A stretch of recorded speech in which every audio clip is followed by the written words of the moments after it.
We are live. Good morning, Crypto Warriors, and welcome back to Gem of the Crypto, episode 1126. Today is Monday, July 31st, 2023, and I'm King here to bridge the gap between community and crypto every day, Monday through Friday at a late 9-ish to 10-ish these days. Today's top stories: Coinbase CEO says SEC told it to delist everything but Bitcoin. CEX price feed prevents curve price from collapsing amid a $100 million vulnerability. Crypto community reacts to Barbie star saying Bitcoin talk exudes Ken energy, and Whale reclaimed $74 million locked in ENS auction. But first and foremost, let's go ahead and take a quick pick at these prices. All right, Bitcoin is coming in at $29,404, up 0.37%. Ethereum's at $1,868, down 0.3%. Number 5 is at Ripple, 70 cent, down 2.16%. Number 9, Solana at $24.47, down 1.5%. And 10, Tron at 7 cent, down 4.36%. It looks like trending tokens, of course, are the Curve DAO token, down 13.78%. Shout out to our Warriors. We got out of that one some months ago. Royal Coin is still in the news. They're down 2.28%. And Shiba Inu is in the news as well, trending up 0.87%. Fear and greed indexes went up 1 point. We're at 52, still neutral. Bitcoin dominance at 48.2% and Ethereum at 19.1%. So the market is looking alive and well. That's good to see. Of course, I saw some headlines over the weekend. Bitcoin prices going up, down, left, right. You know, Cointelegraph said if it's moving, we're covering it, whether it's actually happening or not. And it looks that to be true as well. Okay, so really quick, let me give some shout outs before I get this show rolling. Today is just a quick show. Not a lot of news. Of course, I think we're about to go into another slow news cycle until we figure out what's going to happen with the price. That way people can realize they need to know, do bear articles or bull articles for next however long. What's going on, Bitcoin Madam, Patrick Walter, just call me Al, Raquanji, Casper, Holloway, Rashu, Dabnum, Humney Developer, Fanteezy, JB. Good morning, everyone. Top story of the day, Coinbase is in the news, as I said.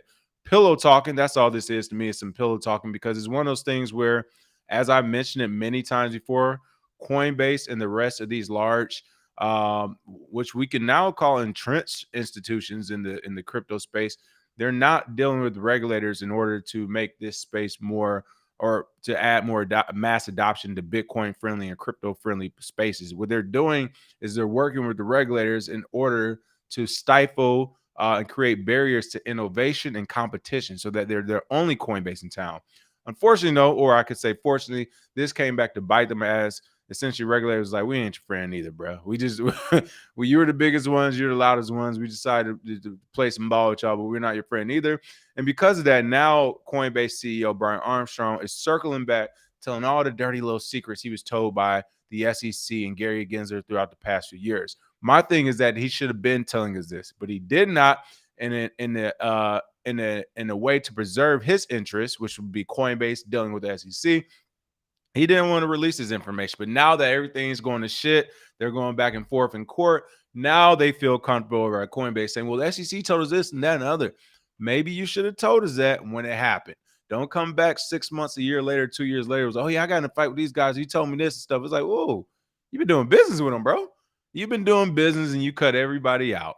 So you stay over there, do your business, play those away games, Coinbase, and stay. But yeah, Brian Armstrong claimed the SEC staff said all cryptocurrencies but Bitcoin are securities and requested the exchange delist all other cryptocurrencies. And once again, playing those away games, what happened? Honeypot, didn't I say the government plans long term? At first, they got regulated. They were going to do everything with the government. And then in the same token, the government is saying, hey, the only thing you can list would be Bitcoin, which would have destroyed their business overnight. So it's pretty interesting to see this was the SEC standpoint after Coinbase wanted, or maybe before, but the duration of Coinbase going public, working with them, and so on and so forth. When what I said from the beginning, with the size of Coinbase like XRP and Ripple, that they would have actually used their resources to fight the SEC to say, no, we don't agree to nothing you're telling us. We're going to do our own thing. They would have got away with it.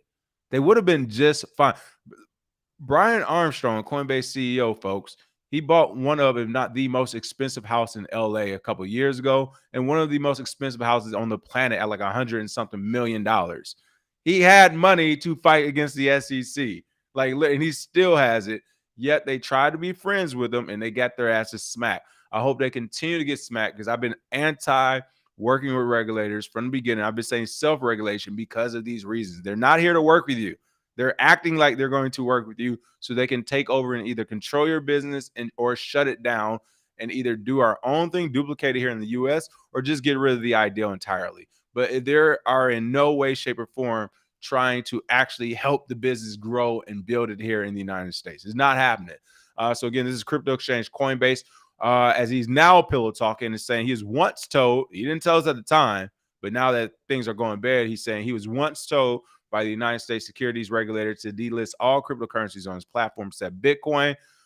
July 31st interview with the Financial Times, Armstrong revealed that the U.S. Securities and Exchange Commission wanted the exchange to delist nearly 250 tokens on his platform prior to it filing a lawsuit against the exchange. Well, there you go. They actually did come and reach out to you all. And this is what I mean. I know this caught Coinbase off guard and from left field. Could you imagine? They're like, yes, yes, sir, regulator. Yes, Uncle Sam and Daddy Nanny State, whatever you want us to do. We'll fill out licenses. We'll do KYC on all our customers. We'll give you all their data, even though we told them we'll never do this at the beginning. We're going to break all the Bitcoin and crypto ethos and rules there are that we just made. We don't care about this community. We're going to do whatever you want us to do, government. We're here for you, government. We got you. And then the government says, all right, and since you did all that, you've been very good. Now we just need you to delist everything. Like, wait, what? We said we're here for you. Yeah, we know. We know. Now show me you're really here for me. Get rid of your family. Say fuck you to your family and come on over to Uncle Sam for real. Delist everything but Bitcoin. And they didn't do it. They wouldn't do it. And now they find themselves at odds with the SEC as that lawsuit came right after. They were never there to be your friend. You've been duped. They like literally shamed and embarrassed Coinbase. I mean, the SEC came out recently and said just because basically we allowed them to go public, it doesn't mean they weren't in violation of any laws or litigation and stuff. It's like, wow. So you let a private company go public that was already in violation of regulations. How is that protecting the bottom line investor that has now been exposed to Coinbase? It makes no sense to me, but I know how gangs work, so it does make sense to me. All right, so again, you can see here the SEC reportedly said it believes every asset other than Bitcoin is a security, said Armstrong. And again, I asked him, if that is the case, why didn't you speak up when the SEC Commissioner Gary Gensler was actually speaking to Congress or Senate or whatever? That would have been a perfect, if you all remember, he got asked that question where it was just like, what is Ethereum? Is it a security or not? And he could not and chose to not answer, which to me should have got him fired immediately. But why didn't Brian Armstrong come out literally that same afternoon, that evening, the next morning and say, well, shit, they told us delist everything but Bitcoin, so it must be a security. Like, where was all this energy at then? Oh, everything was still good, right? You thought you could work it out with them, huh? You thought you could be friends with the bully until they came around 3 weeks later and wanted your lunch money too. Now all of a sudden, hey, he said to us, every asset but Bitcoin is security. We could have used this information a while ago, Brian. Goodness gracious. He asked them how they come to the conclusion, because that's not their interpretation of law. And the regulator, from Brian Armstrong's perspective, explained, we're not going to explain it to you. You need to delist every asset other than Bitcoin. Gang. That's what I'm talking about. That's what I'm talking about. A gang, that's how gangs work. We ain't going to explain shit to you. We're going to just keep taking your taxpayer money, and you're going to delist everything and do what we tell you to do. That's what I'm talking about. Brian Armstrong, that's what you signed up for when you started working with regulators. We could have used your resources to self-regulate and to push back against this. But instead, the likes of those like you not only pumped and pushed for regulation, you pumped and pushed for the likes of Terra Luna because they were paying you, for the likes of Bitcoin Cash when they got listed, as well as the likes of FTX. And now that it's going to shit, there's like a whole, oh, guys, Gary told us this about whatever, not trying to hear it.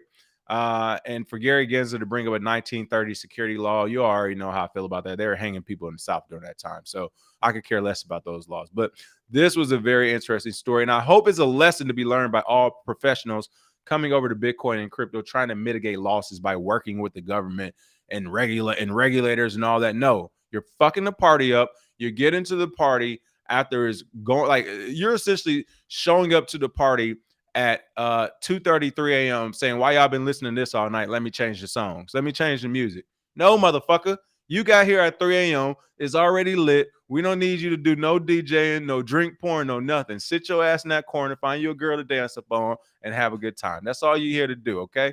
That is for every professional who comes over to crypto in the ninth inning. The ninth inning is this year, is last year, is next year. If you're just coming over to crypto, shut up and enjoy yourself. Figure out the way of the world.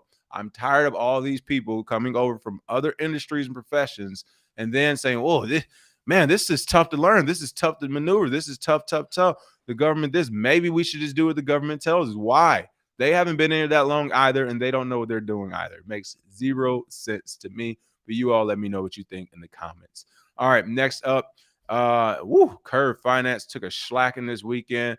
CEX price feed prevents Curve price from collapsing amid $100 million vulnerability. A vulnerability in the Viper programming language widely used by DeFi protocols like Curve Finance led to the exploit of multiple Curve liquidity pools on Sunday, July 30th. And that's tough to see.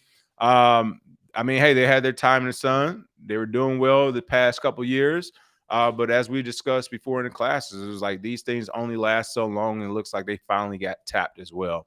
Several Curve Finance liquidity pools were attacked on July 30th due to a vulnerability found in the Viper programming language.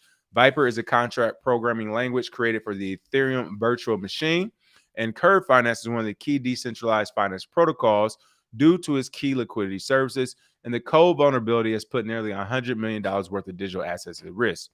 So it looks like, it was just found in an earlier version. As you can see here, I'm not about to talk about all these different version numbers and types, leading to a malfunctioning reentrancy lock. As a result, millions were drained from 4 Curve pools, namely ETH, Miss ETH, PETH, and KRBE, Curve ETH. The flaw in 3 of its variants may have had an effect on a number of other protocols as well. So you can see the security team BlockSec actually tweeting out the reentrancy issue associated with the use of ETH, which could potentially place the wrapped Ethereum related pools in jeopardy. And it looks like it started to actually happen, unfortunately, as well. So this is where I actually say it makes sense to learn how to code and everything. Again, it's different languages, but just to at least be able to look at some of these security I guess analysis that come out, you can kind of understand what happened, what went wrong, so on and so forth. Looks like the price of the native token Curve collapsed on the DeFi market due to the significant draining of pools. However, it was eventually saved by the centralized exchange price feed.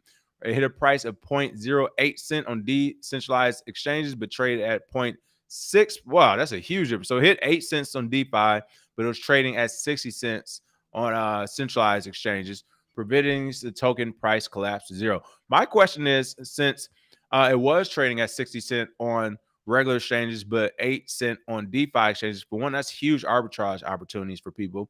But I also wonder if the centralized exchanges caught on to what was happening in time. And if they did, were they still offering at that price, or did they not know what was going on? And that was the price point at the time, which could say there's something going on the back end as far as some of the linking APIs to these prices. Looks like Curve Pools, and that's my next, it's about to answer. Curve Pools uses Chainlink's Oracle system that incorporates several price feeds, including centralized exchanges. If not for this centralized exchange price feed, Curve Finance would have collapsed. So to me, the price was saved, like they said, from the centralized side, but I don't think the centralized side is indicators and feeders was telling them what the price point was. That's a huge difference right there as well. You can see here, CZ is in the news saying that the Viper vulnerability did not impact Binance. They've already updated their code, so that's good. A few other people are chiming in saying, hey, we're good to go. But again, that arbitrage opportunity was huge. So if you have more insight to this in the story, let me know in the comments what exactly happened with that price. Because I'm kind of thinking that the centralized exchanges, especially it being a Sunday, was that Sunday? Yeah, that was a Sunday. I've said it before. Some of these folks are developers weren't in a centralized exchange. They might not even be at work right now. So type of deal. They might not have anybody looking at the systems when that vulnerability happened. Really quick, actually, we'll check that right now. I did see Curve DAO. What are we looking at? Yeah, so still it's at 62 cents on the centralized exchange still, at least according to Coin Market Cap. So that's really cool to see. Great savior there. And it's a good example of how these can work in unison, centralized and DeFi exchanges as well. All right. Oh, man, this was an interesting story. Let's see. I had to actually ask my girlfriend, like, what is Ken Energy, or who, like, what does Ken do? I thought Ken was like the good guy. I didn't know Ken was a bad guy in Barbie, but I don't know. I don't follow Barbie, and the only reason I'm covering it is because, once again, Hollywood actors think they're the smartest people on the planet when they literally have no clue what they're talking about. Crypto community reacts to Barbie star saying Bitcoin talk exudes Ken energy. You actually got to listen to what they say. It's actually pretty funny. They talk about this Cointelegraph article, talk about a few people, Michael Saylor, Laya Hellaporn, and I never before today even heard of Girl Going Crypto, who are talking about this story as well. Essentially, with the exception of Michael Saylor, essentially backing Margot Robbie. Again, she plays a lead role in the new Barbie movie. Caused a stir in the crypto community after stating that talking about Bitcoin reflects similar traits to Barbie's companion Ken. And this is all hilarious to me too. Not only her as the character, and I guess the Barbie and the Ken dynamic, which I don't know too much about. I thought they were all good guys. I thought it was like Ken was Barbie's husband. I don't know. I saw them as kids or some shit. I don't know. But I thought it was all positive. But what's really interesting is how her character talks about Ken and then how she actually talks about her husband as well. I love it, actually. So listen to this really quick. Let's see if I can get this play. So funny because when we were like in prep for this movie, two of our wonderful producers, one of whom is also my husband. First, I just want to point out two of our wonderful producers, one of whom is my husband, as she said. Oh, man, you got to love that Hollywood nepotism. So we're already about to have someone start talking about Bitcoin, which is supposed to be decentralized. And they're literally talking about nepotism in the workplace. You got to love it. Like you just literally... What is it called? What is it called when you do jumbo shrimp? I can't think of it. The opposite thing. It's in my head. I know the word, but I can't think of it. But this is the same thing to me. It's literally a person who, like, nepotism is alive and well, and they're talking about Bitcoin in a negative way. Something that, again, is supposed to be decentralized and for everyone. You have to love it. When David and Tom would like start talking about like Bitcoin or something, like Greta and I'd be like, we're being such Kens. They'd talk about golf, we're like, stop being Kens. So it's hard to. So if you don't understand what that means, because Michael Saylor, Bitcoin is Bitcoin energy or whatever, and they were saying that he really didn't understand what she was saying. It was meant as an insult. I guess Ken is supposed to be like the patriarchy and all the corrupt, powerful, whatever. I don't know, asshole energy or something. I don't know. But what I found funny is that, again, not only does the character talk about Ken, which kind of, adds to that relationship dynamic issues that we already have here in the States and abroad, but also that she even talks about her husband like this, the producer of the movie. Like, it is hilarious to me. The producer of the movie, her husband, is talking about the future of the financial economy, the entire market. He's talking about this on set, right? So, right, there we go. We're playing make-believe, making fake-ass movies and TV shows and commercials, which I'm a part of as well. Make-believe. We're doing make-believe art over here. And every few minutes when someone has a break, they're like, hey, but let's talk about the global financial system. I don't know. Let's talk about the prison industrial complex. Let's talk about geopolitics and what we're doing with war and stuff. Let's have a real meaty conversation to figure out how we, through our art, can actually paint stories or show the truthfulness in stories in different ways. But no, to her, that's big Ken energy. Who wants to talk about the financial economy, huh? Oh, man, my husband, he big old goofball. Like, I don't know where or how this happened, but for your wife, who also you work with, to publicly just be, my husband just be joking on you, hell fucking hilarious to me. And this is why half of these marriages are fake. You got to love it. I mean, I'm not even mad at this. I don't know. Hard to define what makes a Ken, but there can also be big Ken energy, and that's a good thing. See, she tried to save it. Kenergy. Oh, you see how they try to save it? That's not what they started with. She tried to save it at the end. It's not something you can define. It's just something you can sense and you know it. Yeah. And this is why, again, when actors talk, people, unless they actually have experience with things, you should just take it with a grain of salt, A. And then B, literally, like, her trying to save it was hilarious to me. At no point does she actually talk about what Bitcoin is or what it does. But hey, I guess thanks for the shout out to put it on the mainstream. It's good to see that at least the producers behind the scenes are talking about Bitcoin and things like that on Hollywood sets. Because for some, not many, I know a lot of actors who have grasped it, but that's your average right there. So again, every time she overheard her own husband, Tom Ackerley, and the television producer David Heyman discussing Bitcoin, it brought to the mind of her the traits of Ken. You got to love it. It didn't bring to mind, maybe everyone on the planet can be banked. Maybe everyone on the planet can have financial freedom or access to financial capabilities. No, it brought to her, you guys are being such Kens. And again, my frustration with this is that Maybe not her necessarily, because I don't even know her citizenship status. But on average, these are the people who are voting. They're voting. They're voting, and they're the ones inviting regulators to the party. They're the ones coming to the party late. You got to love it. Crypto influencer, was this Leah Thompson, girl going crypto? I didn't even know who she was today. I was reading this. But I actually agree with this. Like Bitcoiners last week, yeah, haven't seen the Barbie movie, whatever looks dumb. Bitcoiners today, Margot Robbie said that Bitcoin energy is so bullish, or is Bitcoin energy so bullish? I don't know about that part, but I don't know what's hard to understand of if you don't come for me, I won't come for you. I won't send for you, right? It's like Bitcoiners last week, yeah, we haven't seen the Barbie movie, whatever, it looks dumb. Bitcoiners this week, yeah, whatever, we haven't seen the Barbie movie, looks dumb. That would have actually been the same thing if she hadn't said anything. So let's not act like all of a sudden Bitcoiners are interested in Barbie and the Barbie movie. I'm still not going to see it. I literally just had to ask what the whole deal with Ken was about, because I don't know or understand or care to know or understand. So no, again, this is a person who's supposed to be in crypto. This is somebody who y'all take y'all information from, a person who's supposed to be in crypto and can't even understand the difference of being sent for. Bitcoiners all of a sudden didn't wake up saying we want to talk about Barbie. We woke up, like myself, who cover the news, and said, why is Barbie talking about Bitcoin and in a negative way? It's that simple. So yeah, I mean, I saw the profile girl going crypto. I haven't heard her information, looked at it, but to me, I already know the play. Average girl, talk crypto, 200,000 followers. Knock it off, okay? Like you couldn't even come on, differentiate between this one at least. You got Laya Hellaporn said when Margot or Robbie said you're a Ken if you talk Bitcoin, she meant you're weak and pathetic. That is not a good thing, and she's laughing. And again, my only issue, and I don't know her background either, citizenship. My issue with this is that these are voters.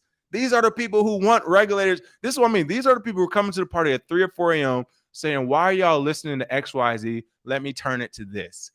She literally is laughing and saying, and shout out to her for keeping it real, because Margot Robbie, like I said, tried to double back. When Margot Robbie said, you're a Ken if you talk Bitcoin, she means you're weak and pathetic. Her producer husband, who produces the movie that she's in, is calling him weak and pathetic. The Barbie character is calling Ken weak and pathetic. I haven't seen the movie, but this is what I love. This is hilarious. This is how she talks about her husband. And you want to take financial advice from these people? And by the way, for her husband, you might want to go shopping for another wife, bro. Like she already out the door to feel that comfortable to get on a panel on national TV during the peak of this media run and start goofing off about her husband, talking about the future of the economy. You gotta love it. Like she's calling him weak and pathetic for talking about the future of the economy. And Leia actually agrees with it. There we go. Show y'all true colors. I love it. And hey, listen, this is why some countries say you can't vote right there. Like, this is why some countries say it. I hate to say it, but this is why it happens.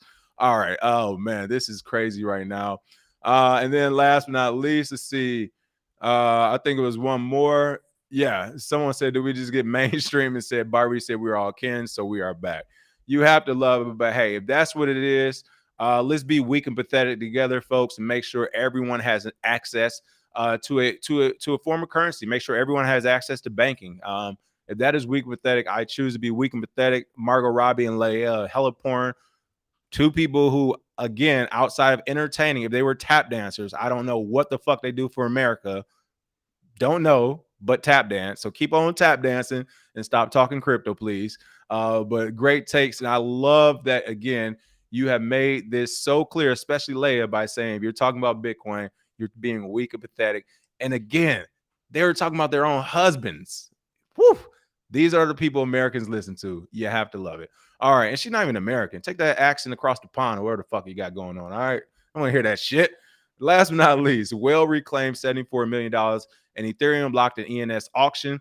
ENS founder Nick Johnson urged users to check their addresses and reclaim their deposit funds. Stories in the headline for the most part. But after years leaving 39,712 Ether locked at Ethereum name service auction, a whale using the domain darkmarket.eth has reclaimed the digital assets and transferred over $119 million in a new in Ethereum into a new wallet. So as the title says, this is just a reminder to check your addresses and reclaim your deposit funds. If you have any, especially after all this time, it's been 2.5 years, you may be sitting on a nice little stimulus. So make sure you check that out. Other than that, that is the show for the day. I do have to run, so make sure you smash that like and share. Beta, there we go. I'm glad to see it. And I'll see you all tomorrow for some more crypto news. Hey, hopefully, hey, somebody said agenda. You already know it's a part of agenda. Like, she don't even know what it is, but I love the fact that not only did she disrespects Bitcoin, she disrespects her own husband. So to that, I will have to ask her, what do you respect? I already know what it is. It's the dollar. Listen, you get enough of them greenbacks, you can have Margot Robbie do whatever it is you need her to do. Smash a like and share. I see